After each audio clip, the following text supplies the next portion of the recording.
ada di dalam kerajaan sorga, di dalam nama Tuhan Yesus Kristus. Kami bersyukur dan berterima kasih Bapa, kalau kesempatan ini kembali kami boleh datang kepadamu. Bapa, sebentar kami akan membaca merenungkan firman-Mu. Kiranya kasih-Mu memampukan kami untuk kami boleh mengerti rahasia firman-Mu, agar supaya kami boleh melakukan apa yang menjadi kehendak-Mu saja dalam kehidupan kami, supaya kami jangan berdosa kepadamu. Terima kasih Bapa. Ini doa dan permohonan kami yang kami imani dan kami peralaskan hanya di dalam nama Tuhan Yesus Kristus yang menjadi Tuhan dan Juru Selamat kami. Kami sudah berdoa dan mengucap syukur. Haleluya. Amin. Salam. Salam sejahtera di dalam nama Tuhan Yesus Kristus. Bapak Ibu Saudara sekalian, mari kita membaca merenungkan firman Tuhan yang saya beri tema firman menjadi manusia. Ayat nas saya ambil di dalam Yohanes 1 ayat 1 sampai 14. Firman yang telah menjadi manusia. Pada mulanya adalah firman. Firman itu bersama-sama dengan Allah, dan firman itu adalah Allah. Ia ada pada mulanya bersama-sama dengan Allah. Segala sesuatu dijadikan oleh Dia, dan tanpa Dia tidak ada sesuatu pun yang telah jadi dari segala yang telah dijadikan. Dalam Dia ada hidup, dan hidup itu adalah terang manusia.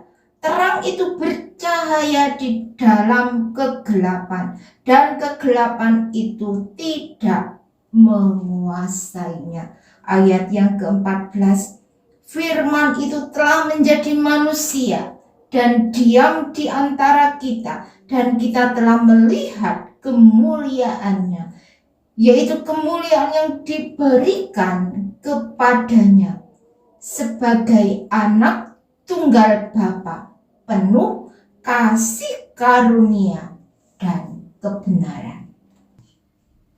Yesus Kristus itu sebenarnya adalah firman Allah.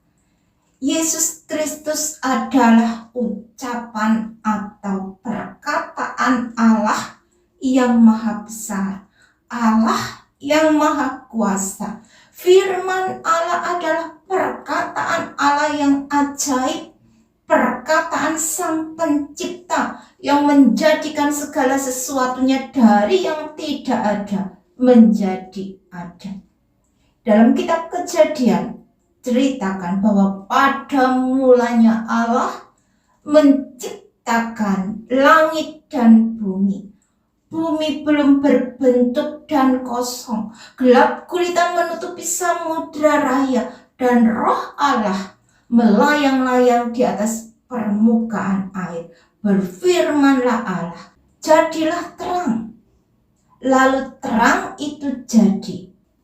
Kitab Kejadian menuliskan bahwa Allah berfirman, maka apa yang difirmankan itu jadi.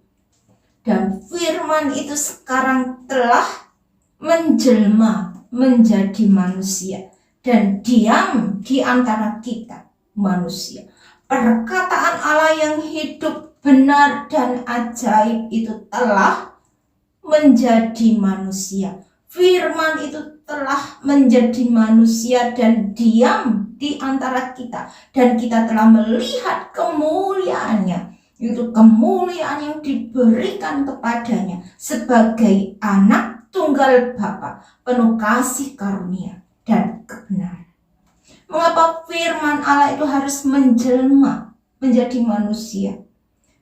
Itu adalah suatu penggenapan janji Allah kepada manusia untuk menghancurkan kekuasaan setan yang telah berkuasa atas manusia setelah manusia jatuh ke dalam dosa. Dalam Kejadian 3 ayat 15, aku akan mengadakan permusuhan antara engkau dan perempuan ini, antara keturunanmu dan keturunannya. Keturunannya akan meremukkan kepalamu dan engkau akan meremukkan tumitnya. Tidak ada satupun janji Allah yang tidak terpenuhi. Semuanya pasti jadi. Kalau Allah yang berjanji tidak sama dengan manusia yang berjanji. Karena janji Allah itu iya dan amin. Allah bukanlah manusia sehingga ia berdusta. Bukan anak manusia sehingga ia menyesal. Masakan ia berfirman dan tidak melakukannya, atau berbicara dan tidak menepatinya. Saudara, kedatangan Tuhan Yesus Kristus ke dalam dunia ini untuk pertama kalinya sudah direncanakan oleh Allah. Tuhan Yesus tidak datang secara tiba-tiba ke dalam dunia ini. Tapi itu semua adalah rencana dan kehendak dari Allah Bapa Surgawi. Dan rencana Allah itu dinyatakan dalam nubuatan para nabi. Sebab itu Tuhan sendirilah yang akan memberikan kepadamu suatu pertanda. Sesungguhnya seorang perempuan muda mengandung dan akan melahirkan seorang anak laki-laki, dan ia akan menamakan dia Immanuel. Di dalam nubuatan Nabi Mika, tetapi engkau, hai Bethlehem Efrata, hai yang terkecil di antara kaum-kaum Yehuda, daripadamu akan bangkit bagiku seorang yang akan memerintah Israel, yang permulaannya sudah sejak purbakala, sejak dahulu kala. Dan sebelum kedatangannya ke dalam dunia ini, Allah sudah mempersiapkan jalan Tuhan melalui tampilnya Yohanes Pembaptis di padang gurun Yudea dan memberitakan, bertobatlah sebab kerajaan surga sudah dekat. Sesungguhnya Yohanes Pembaptis inilah yang dimaksud Nabi Yesaya ketika ia berkata, ada suara orang yang berseru-seru di padang gurun, persiapkanlah jalan untuk Tuhan, luruskanlah jalan baginya. Mari kita membuka di dalam Yesaya 46 ayat yang ke-9 mulai.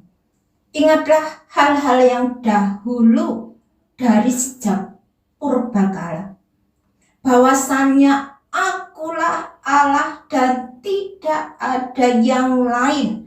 Akulah Allah dan tidak ada yang seperti aku, yang memberitahukan dari mulanya hal yang kemudian dan dari zaman purbakala apa yang belum terlaksana, yang berkata, keputusanku akan sampai dan segala kehendakku akan kulaksanakan, yang memanggil burung buas dari timur dan orang yang melaksanakan putusanku dari negeri yang jauh. Aku telah mengatakannya, maka aku hendak melangsungkannya.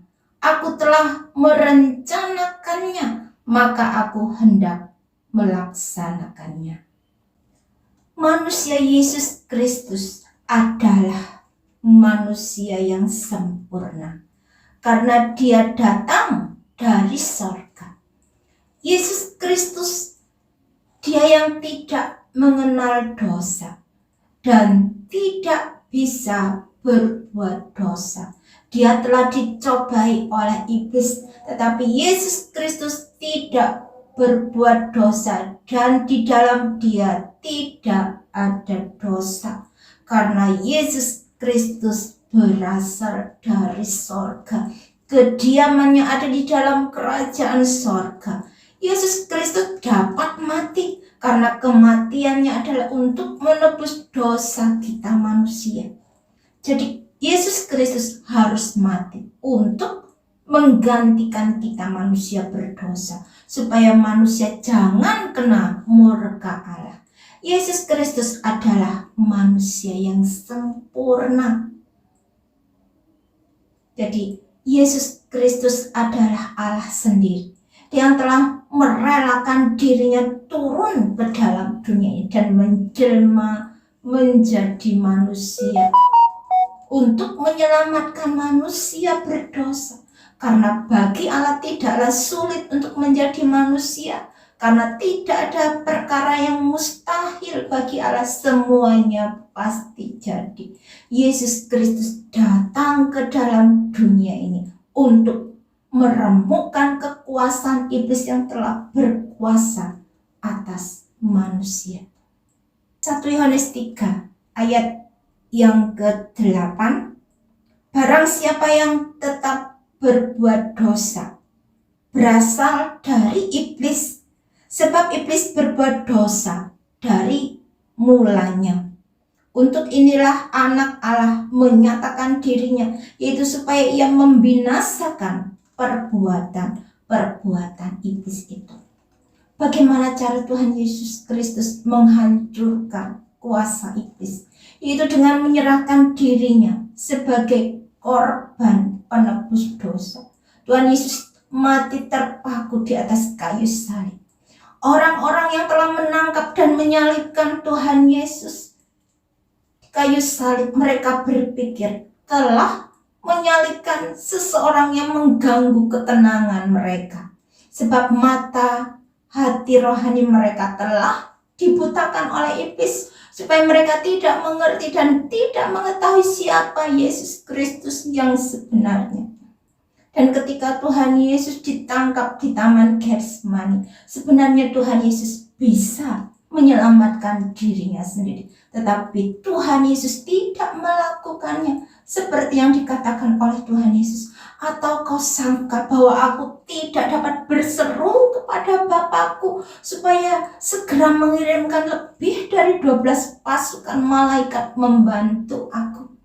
Tapi Tuhan Yesus memilih untuk taat sampai mati di kayu salib. Karena Tuhan Yesus tahu tujuan hidupnya datang ke dalam dunia ini, yaitu untuk mati di atas kayu salib, menebus dosa-dosa manusia. Karena tanpa penumpahan darah tidak ada pengampunan dosa. Jadi kematian Yesus Kristus sebenarnya adalah rencana Allah sendiri, yaitu untuk menunjukkan kasih Allah kepada kita manusia berdosa. Karena dosalah yang memisahkan kita dari Allah. Dosa telah membuat kita terpisah, jarak yang tak terseberangi dengan Allah Bapa di sorga. Seharusnya kita manusia berdosa yang dimurkai oleh Allah, tapi Tuhan Yesus telah merelakan dirinya untuk dimurkai Allah. Allah telah menjadikan Yesus Kristus yang tanpa dosa menjadi berdosa karena kita, supaya di dalam Dia kita dibenarkan oleh Allah. Melalui pengorbanan Tuhan Yesus di atas kayu salib, kita yang dahulunya jauh dengan Allah, manusia yang menjadi seteru Allah, dimurkai Allah, tetapi melalui pengorbanan Yesus Kristus di atas kayu salib, kita telah menjadi dekat dengan Allah. Melalui salib Kristus kita telah dipersatukan dengan Allah. Kita diperdamaikan oleh Allah. Dan kita telah dibebaskan dari kuasa iblis. Iblis sudah tidak bisa berkuasa lagi atas kita. Kematian Kristus telah membebaskan kita dari dosa kekal, dari segala kelemahan kita, dari sakit penyakit, dan dari kutuk hukum Taurat. Roma 5 ayat 8-11. Akan tetapi Allah menunjukkan kasih-Nya kepada kita oleh karena Kristus telah mati untuk kita ketika kita masih berdosa. Lebih-lebih karena kita sekarang telah dibenarkan oleh darahnya, kita pasti akan diselamatkan dari murka Allah. Sebab jikalau kita ketika masih seteru diperdamaikan dengan Allah oleh kematian anaknya, lebih-lebih kita yang sekarang telah diperdamaikan, yang sekarang telah diperdamaikan pasti akan diselamatkan oleh hidupnya. Dan bukan hanya itu saja, kita malah bermegah dalam Allah oleh Yesus Kristus Tuhan kita, sebab oleh Dia kita telah menerima pendamaian itu. Kalau firman Allah yaitu Yesus Kristus tidak datang ke dalam dunia ini, maka kita tetaplah berada di dalam kekuasaan iblis. Kita tidak akan mendapat pengampunan dosa dan tidak ada keselamatan bagi manusia, tetapi yang ada adalah kebinasaan kekal oleh api dan belerang yang tidak terpadamkan. Tetapi puji Tuhan saudara, karena kasih Allah kepada kita manusia berdosa, dengan cara Allah sendiri, yaitu melalui penebusan Tuhan Yesus Kristus di atas kayu salib, membuat kita terbebas, terlepas dari dosa-dosa dan kesalahan kita. Karena Allah telah memperhitungkan bahwa apa yang telah diperbuat Tuhan Yesus di atas kayu salib, seolah-olah kita sendiri yang melakukannya. Saudara, berita salib memang adalah kebodohan bagi mereka yang akan binasa. Tetapi bagi kita sekalian yang diselamatkan, berita salib merupakan kuasa Allah yang menguatkan kita. Hanya melalui Yesus Kristuslah kita bisa sampai kepada Allah Bapa di sorga. Kata Yesus kepadanya, "Akulah jalan dan kebenaran dan hidup. Tidak ada seorang pun yang datang kepada Bapa kalau tidak melalui aku.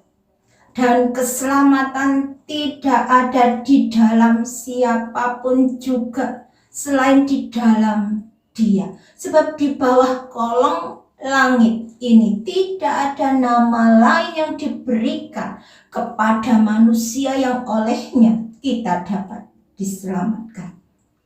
Jadi apa yang sudah diperbuat oleh Tuhan Yesus di atas kayu salib, pengorbanannya di atas kayu salib itu adalah korban yang sempurna sekali dan untuk selama-lamanya. Kita manusia tidak perlu lagi menambahkan sesuatu atau apapun untuk menyempurnakannya, karena kita manusia berdosa. Kita hanya memerlukan iman percaya kita, yaitu suatu keteguhan hati untuk kita tetap mempercayai Dia, bahwa Tuhan Yesus Kristus adalah Tuhan dan Juru Selamat kita secara pribadi. Kalau Tuhan Yesus datang kembali ke dunia ini, adakah Dia mendapati iman di dunia ini? Amin. Puji Tuhan.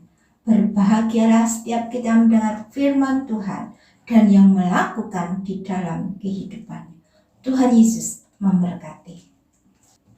Bapa kami yang ada di dalam kerajaan sorga, di dalam nama Tuhan Yesus Kristus, kami bersyukur dan berterima kasih Bapa, kalau kami sudah membaca merenungkan firman-Mu. Kiranya kasih-Mu memampukan kami untuk kami boleh melakukan apa yang menjadi kehendak-Mu saja dalam kehidupan kami. Sepanjang hari ini Bapa, kami serahkan ke dalam tangan kuat kuasa-Mu. Kiranya perlindungan-Mu, penyertaan-Mu ada dalam kehidupan kami. Terima kasih Bapa, terima kasih. Kami menyerahkan segala doa dan permohonan kami ini yang kami beralaskan hanya di dalam nama Tuhan Yesus Kristus yang menjadi Tuhan dan Juru Selamat kami. Kami sudah berdoa dan mengucap syukur. Amin.